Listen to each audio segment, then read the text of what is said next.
सूर्य से। महाराज आप हम लोगों की चिंता का निवारण करिए। क्या चिंता है? चिंता यही है, अज्ञान ध्वांत विध्वंस कोटि सूर्य समप्रभा सूताख्याहि कथासारम मम करुणा रसायनम। महाराज हम सबके कान बीमार हो गए। कान बीमार हो गए मतलब कान बीमार होते हैं। कैसे? अपनी प्रशंसा नहीं कर रहा, उनको अच्छा लग रहा है तो समझ लो कान बीमार है। दूसरे की बुराई हमको सुनने में आनंद आ रहा है, समझ लो कान बीमार है। जे मित्र दुख हो नहीं विलोकत पापक भाई। दूसरे के दुख में हम जब दुखी हो जाएं, ऐसी स्थिति जब अपने अंदर आ जाए, दूसरे की बुराई हमें अच्छी ना लगे, अपनी प्रशंसा मुझे अच्छी ना लगे, तो समझ लो कान मेरे स्वस्थ है। शौनक जी कहते हैं सूत जी से कि ऐसा कोई रसायन लीजिए, मम कर्ण रसायनम, ऐसा कोई रस प्रदान करिए जिसको हम मुख से बजाय कानों के द्वारा पीना चाहते हैं। मम कर्ण रसायनम, कैसे कल्याण होगा सबका। चिंता मणि लोक सुखम सुरेंद्र स्वर्ग संपदा प्रयच्छति गुरु प्रीतो वैकुंठम योग दुर्लभम। एक चिंतामणि होती है। चिंतामणि यदि अपने पास हो और जिस वस्तु का हम चिंतन करेंगे वो वस्तु अपने आप आ जाएगी। ये चिंतामणि का कमाल है।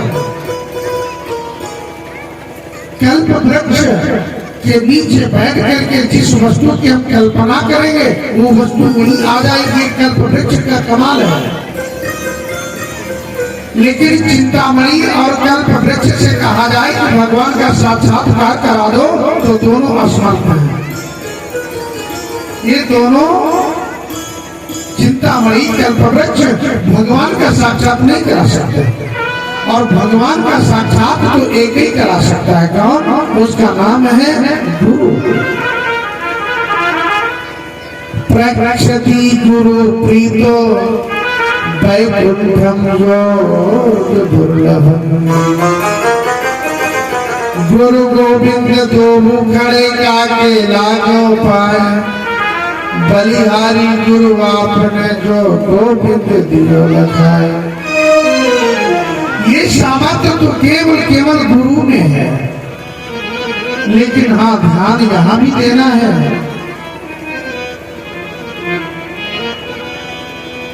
देखिए, अच्छी फसल के लिए हमें अच्छी मिट्टी की जरूरत है। यदि मिट्टी अच्छी नहीं है, बीज बहुत बढ़िया है, फिर भी मिट्टी कमजोर होने की वजह से अच्छी फसल नहीं हो सकती है। यदि मिट्टी अच्छी है और बीज अच्छा नहीं है, बीज में घुन लगा हुआ है, तो भी फसल अच्छी नहीं होगी। अब यहाँ ध्यान ये देना है कि मिट्टी भी अच्छी हो और बीज भी सुंदर हो। अर्थात जो गुरु का शिष्य है उसका हृदय भक्ति से भरपूर हो। मिट्टी समझ लो सुंदर है, गुरु भी वैसा होना चाहिए कि लोग रूपी धुन ना लगा हो कि चेला से जितना माल मिल जाए झुके लोग। अब तो गुरु जी वैसे ही रहते हैं कि मोटे मोटे चेलों को पकड़ो, छोटे वालों को छोड़ दो। ऐसे जो गुरु है ना, ये समझ लो कि ये बीज में धूल लगा हुआ है, बीज अच्छा नहीं है। हमें दोनों पर ध्यान देना है। शौनक जी कहते हैं कि तुम गुरु जी के कृपा पात्र शिष्य हो, इसलिए भगवान का साक्षात करा सकते हो। श्रुति जी ने जब ऐसे प्रश्नों को सुना तो प्रसन्न हो गए। श्रुति जी के मुख से निकला है शौनक आदेशों, काल प्याल मुख ग्रास त्रास निर्णास हेतवे श्रीमद् भागवतम शास्त्रम कलम कीरेण भाषितम। अरे शौनक, तुम क्या बात करते हो? ये जो कलयुग है ना, कलयुग जैसे चंद्रमा की किरणों के आगे अंधेरा कुछ नहीं कर पाता, उसी प्रकार कलयुग में कोई व्यक्ति भागवत का साक्षात्कार कर ले, कथा में बैठकर ठाकुर जी की कथा को श्रवण कर ले तो अंधकार समाप्त हो जाता है। उसी प्रकार कलयुग में व्यक्ति का भाग्य और बुद्धि दोनों प्रबल हो जाते हैं। वही भागवत को सुनाते हैं। और वो भागवत, ध्यान देना, जब परीक्षित को श्राप लगा और गंगा के तट पर परीक्षित जब कथा सुनने के लिए बैठे तो देवता भी स्वर्ग से कलश में अमृत लेकर के आए इस कथा के बदले में देने के लिए, लेकिन फिर भी अमृत के बदले में कथा नहीं मिली। परीक्षते कथा वक्तु सभायाम संसिते सुखे सुधा कुंभम ग्रहीतैव दैवस्तात्र समागमम्। ये देवता तो है स्वाहा कार्य कुशलासुरा, ये देवता अपना कार्य बनाने में बड़े ही कुशल होते हैं।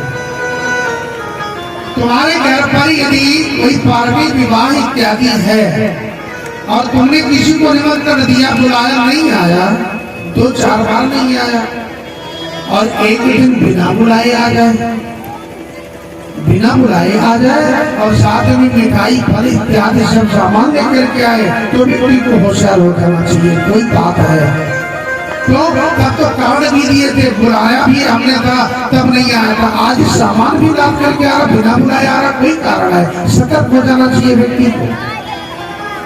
ये देवता इतने चतुर हैं, इतने चतुर हैं कि वेद मंत्रों के द्वारा देवताओं को बुलाना पड़ता है, आवाहन करना पड़ता, तब भी नहीं आते। लेकिन सुखदेव जी ने जब देखा गंगा के तट पर ये देवता तो बिना आवाहन किया गए, ये देवता कुछ चाल चलना चाहते हैं। सुखदेव जी ने पूछा देवताओं से, बताओ देवताओं क्या क्या है? देवता कहने लगे कि राजा को देखो श्राप लगा है और हम चाहते हैं कि राजा को जो श्राप लगा इनको अमृत पिला दो ताकि 1 हफ्ते में जो इनकी मृत्यु होनी है राजा बच जाए।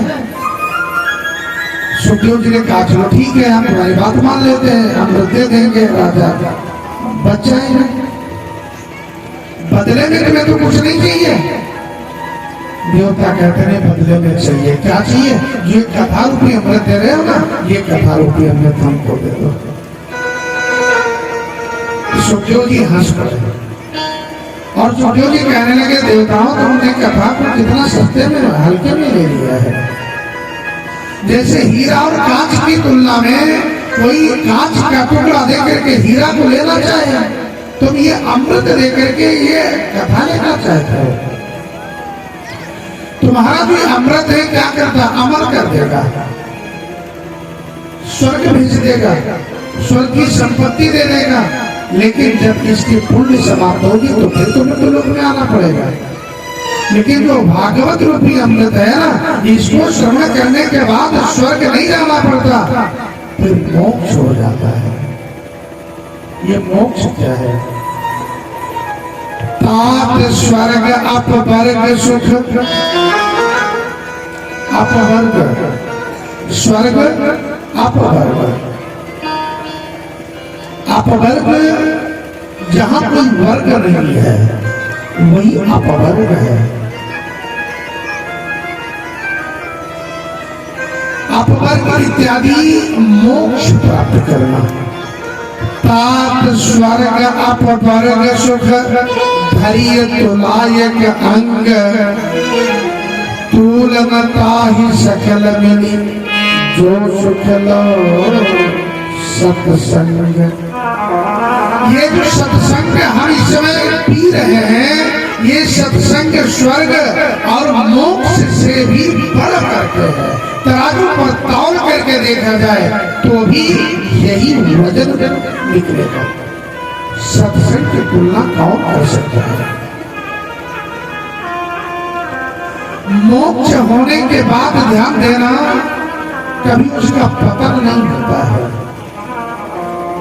मोक्ष होने के बाद किसी फल की आशा नहीं रहती है। मोक्ष होने के बाद कोई बंधन में नहीं डाल सकता है।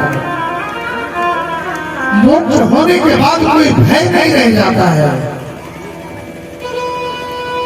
और मोक्ष होने के बाद मृत्यु भी स्पर्श नहीं कर सकती है। पतन फलासा बंद भय मृत्यु जहां पर नाई।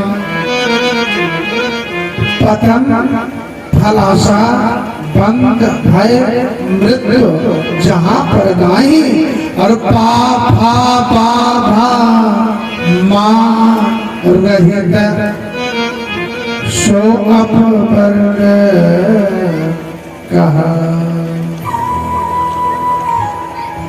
जो पापा बाभा मां से रहित है वही अपवर्ग है, जहां कोई वर्ग नहीं है। सुखदेव जी देवताओं से कहते हैं तुम बड़े चतुर हो। यदि भाव के साथ आते, श्रद्धा के साथ आते तो बैठ कर कथा सुनते तो कोई अपराध नहीं था। लेकिन कथा की तुम कीमत देना चाहते हो, इसलिए तुम कथा के पात्र नहीं हो। डांट करके सुखदेव जी ने देवताओं को भगा दिया, कथा नहीं दिया। तो व्यास जी भी कथा में लिखते हैं, निगम कर्प तरोर गलितम फलम सुख मुखाद मृत युत संयुतम पिबत भागवतम रसमालयम मुहुरहो रसिका भोग भाव का। यहाँ व्यास जी मात्र दो लोगों को बुला रहे हैं कथा में, तीसरे की जरूरत नहीं है। दो कौन है?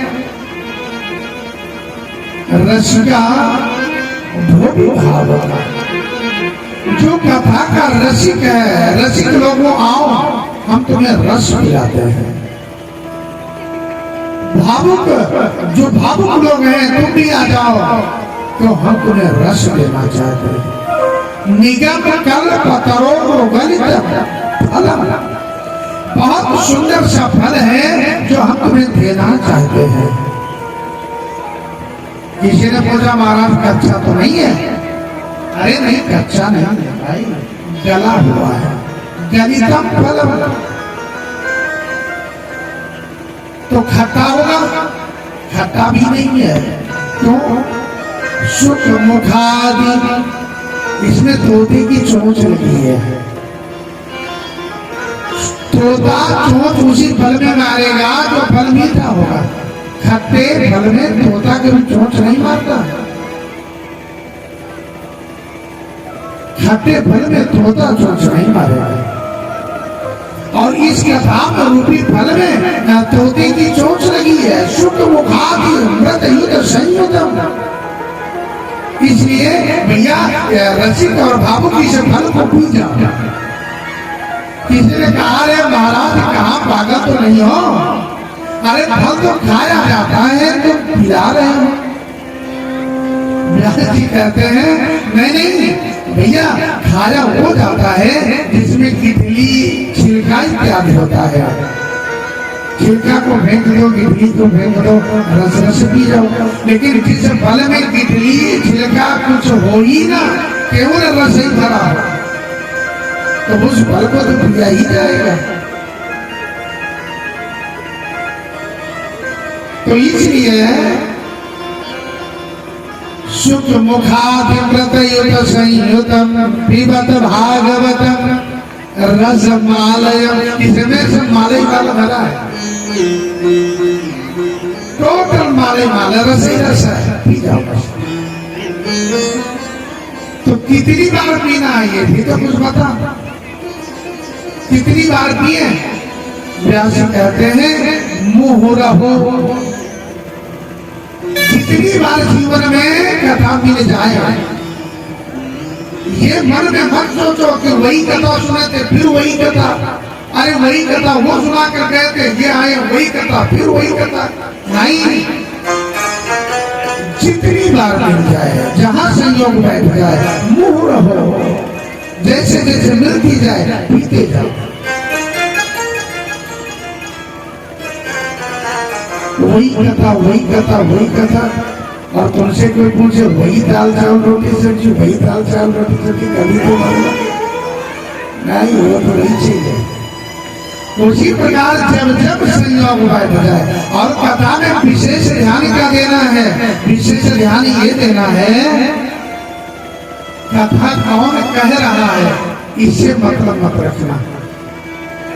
कथा कौन कह रहा है इससे तुमसे मतलब नहीं है, मतलब किसे करना, कथा किसकी कह रहा है,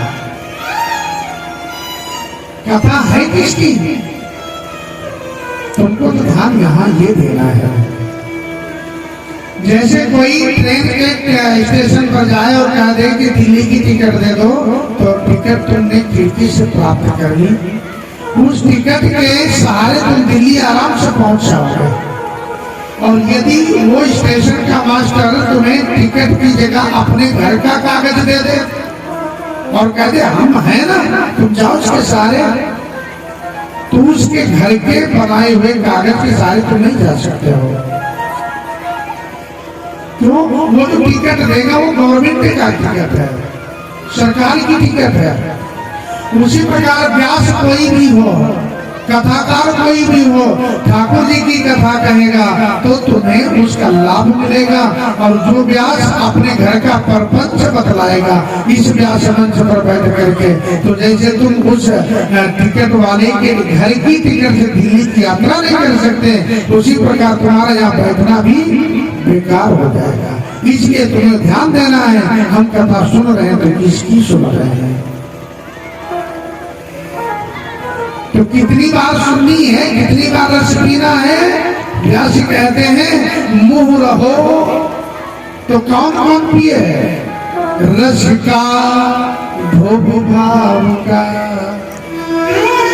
रसिक और भावुक केवल इसको पिए।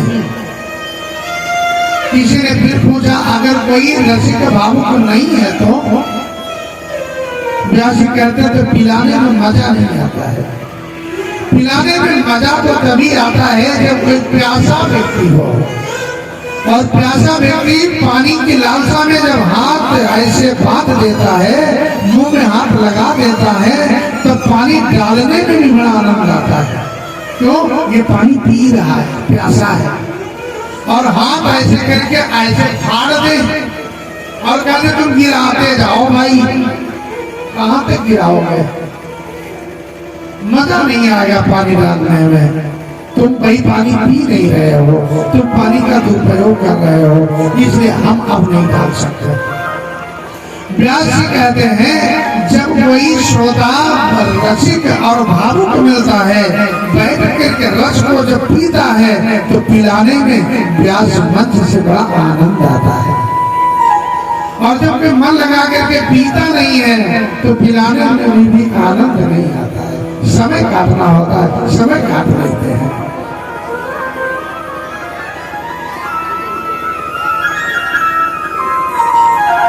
तो यहाँ सुखदेव जी ने देवताओं को लगा दिया, कथा नहीं दिया, जिस कथा को आज हम इतनी सरलता से प्राप्त कर रहे हैं। और इतनी सरलता से यदि कथा को प्राप्त करने के बाद भी हम वंचित हो जाए तो क्या हमसे पूछा नहीं जाएगा?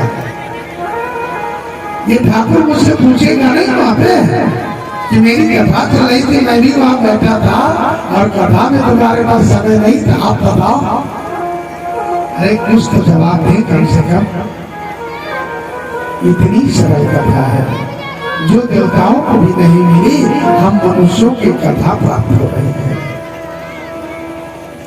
ये देवता सब आकर के ब्रह्मा के पास पहुंचे और कहा कि क्या हम कथा के पात्र नहीं हैं?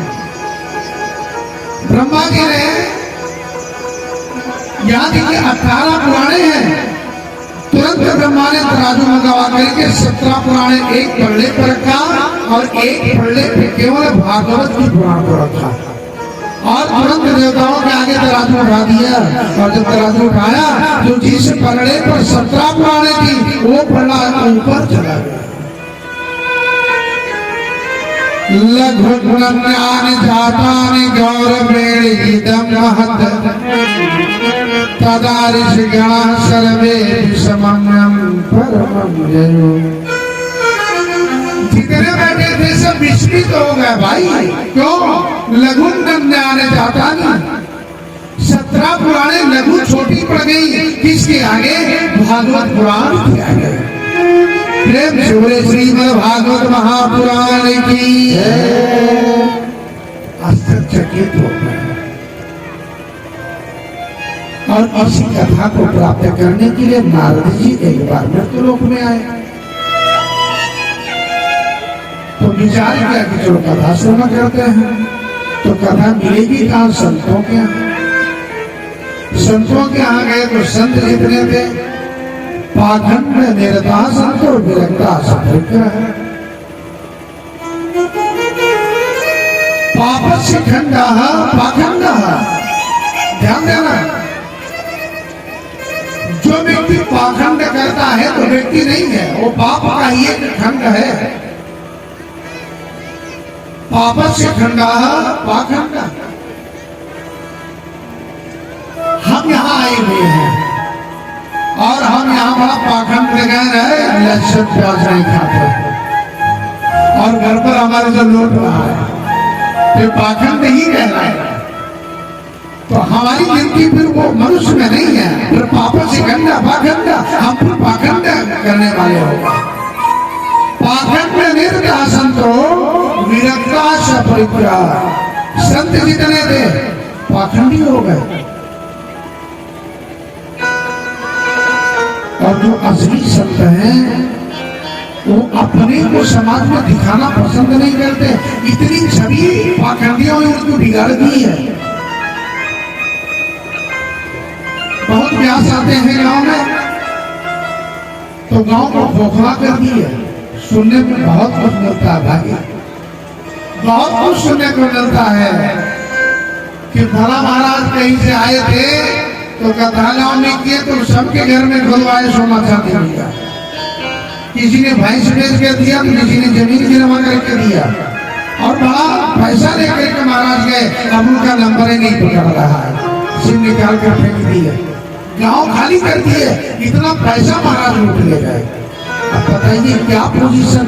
अब उसमें परेशान तो वो है जो अच्छे वाले बेचारे हैं, जहां देखो वही खुदवा रहे। तुम्हारी आंगन में गड़ा, तुम्हारे जीना के नीचे गड़ा है और व्यक्ति के मन में इतना भरा हुआ है कि कहां से मिल जाए खोद लो। अरे कुछ तो बुद्धि लगा हो, जब मिलना होगा भाग्य में होगा तो पैर में अपने आप लग जाएगा, खोदने की जरूरत नहीं पड़ेगी। और भाग्य भी यदि नहीं है तो कोई खोद कर दे भी देगा तो चला जाएगा। तो क्यों उस खोदने के पीछे परेशान रहते हो?